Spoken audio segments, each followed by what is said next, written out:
လီဗာပူးနဲ့မိုက်ကယ်အက်ဒဝတ်တို့ရဲ့ခွဲခွာခြင်းဇလန်နောက်ွယ်အားလုံးပဲမင်္ဂလာပါရွှေကိုးကနေပြန်လဲကြိုဆိုလိုက်ပါတယ်လီဗာပူးအသင်းရဲ့အောင်မြင်မှုတွေနောက်ွယ်ကဖဲ့ကန်ရှင်မိုက်ကယ်အက်ဒဝတ်တယောက်အန်ဖီကိုဒုတိယအကြိမ်မြောက်နှုတ်ဆက်ထွက်ခွာသွားခဲ့ပြန်ပါပြီအမေရိကန်ပိုင်ရှင် FSG Group ကသူ့ကိုပြန်လဲခေါ်ယူခဲ့စဉ်တော့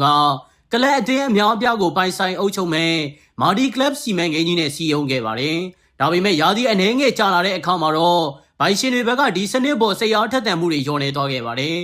ဘော်ဒိုမာလာဂါနဲ့ဂီတာဖေးစားတဲ့အသင်းတွေကိုဝယ်ယူဖို့ပြင်ဆင်ခဲ့တဲ့သူရဲ့စီမံကိန်းတွေပြက်ပြက်သွားခဲ့ရတာဟာလေဒီခွဲခွာခြင်းရဲ့အဓိကအကြောင်းရင်းဖြစ်လာခဲ့ပါတယ်။အတိတ်ကိုပြန်ကြည့်ရင်အက်ဒဝတ်ဟာနီးပြရာဂန်ကလောနဲ့အတူလီဗာပူးအသင်းကိုယူရိုပါလိချန်ပီယံလိနဲ့ပရီးမီးယားလိဖလားတွေကိုယာယူပေးနိုင်အောင်နောက်ကယ်ကနေစနစ်တကျဖန်ဖိုးဖေးခဲ့တဲ့သူပါ။ဒါပေမဲ့နီးပြကလောရဲ့လုံးပိုင်ခွင့်အာဏာပိုမိုကြီးမားလာချိန်မှာတော့စိတ်သက်ပင်ပန်းနွမ်းနယ်မှုတွေနဲ့အတူ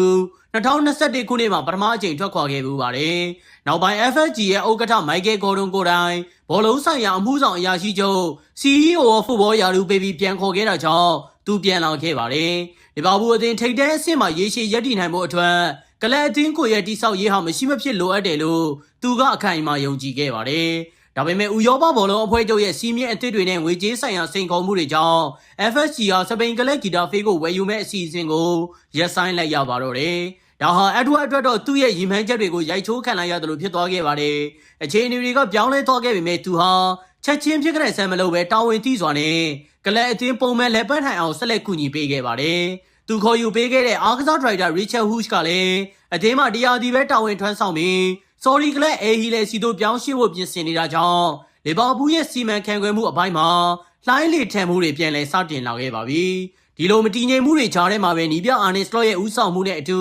ပရီးမီးယားလိချန်ပီယံဆုကိုစုခူးနိုင်ခဲ့တာဟာလည်းအက်ဒဝတ်ထားရခဲ့တဲ့ကောင်းမွန်တဲ့အမွေအနှစ်တစ်ခုပဲဖြစ်ပါလိမ့်မယ်။ဘုံမော်ကနေရောက်ရှိလာပြီးအသင်းကိုကင်တွယ်နေတဲ့နီးပြဖြစ်သူအန်တိုနီအီယာအိုလာလိုလူငယ်နီးပြတွေ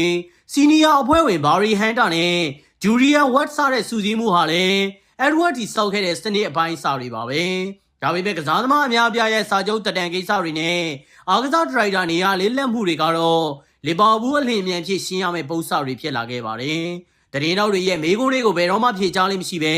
နောက်ဘက်ကနေဘာနဲ့ဆိုကြိုးကင်ခဲ့တဲ့မိုက်ကယ်အက်ဒဝတ်တယောက်အန်ဖီကနေဒုတိယအကြိမ်မြောက်ထွက်ခွာသွားခဲ့ပြန်ပါပြီ။သူရဲ့အားကောင်းလာတဲ့နီးဗျူဟာအမြင်နဲ့ဘောလုံးဆိုင်ရာစီမံခန့်ခွဲမှုစွမ်းရည်တွေကြောင့်ချယ်ဆီအပါအဝင်ဥရောပထိပ်တန်းကလပ်တွေကသူ့ကိုအရားခေါ်ဖို့စောင့်ကြည့်နေကြပါတယ်။လီဗာပူးပရိသတ်တွေအတွက်တော့အသင်းကိုပရိသတ်တွေမျှော်လင့်ထားတဲ့ထိပ်တန်းအဆင့်စီပြန်လည်ပို့ဆောင်ပေးခဲ့တဲ့နောက်ကယ်ကသူရဲကောင်းတယောက်ကိုဘယ်တော့မှမေးမှာမဟုတ်သလိုနှမျောတတအမြဲဖြစ်နေတော့မှလည်းအမှန်ပါပဲ။ဒီလိုအရားသာရှိတဲ့သုံးသက်ချက်တွေကိုအမြဲတမ်းဆင်နိုင်ဖို့ရွှေကို page ကို like and follow လုပ်ထားပေးဖို့ပြောကြရင်ဆုံးသပါရစေ။ကျေးဇူးတင်ပါတယ်။